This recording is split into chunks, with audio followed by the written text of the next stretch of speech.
দিয়ে দিল। বেলাল তাকাচ্ছেন আর আম্মার বিন ইয়াসির কিন্তু জানেন যে বেলালও মুসলমান আছে। উনি মনে মনে বলছে, বেলাল ভাই তুমি কোন রকম ভাবে আমার কষ্ট হচ্ছে চাবুকের বাড়ি দুবারই আমাকে লাগিয়ে দাও, একবার আঘাত করে দাও, কারণ আমি কষ্ট পাচ্ছি ভাই, এরা যেন তোমাকে কষ্ট না দেয়। তুমিও তো মুসলমান, এরা কেউ জানে না, আজ যদি তুমি আমাকে আঘাত না করো তাহলে এরা জেনে যাবে।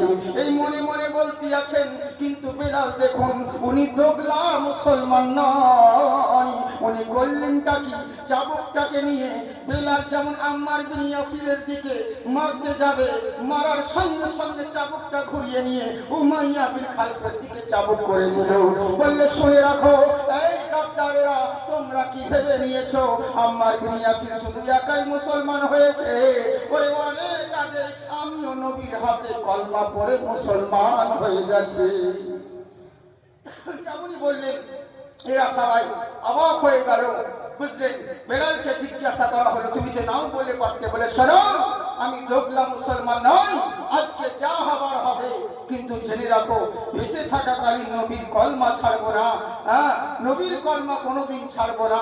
আমি যে নবীর দিওয়ানা হয়ে গেছি। এই বেলাল এমনই একদিন হলো যে নিজের জীবন পর্যন্ত নবী মুস্তাফার জন্য দিয়ে দিয়েছেন। নবীর জন্য কত কষ্ট সহ্য করেছেন।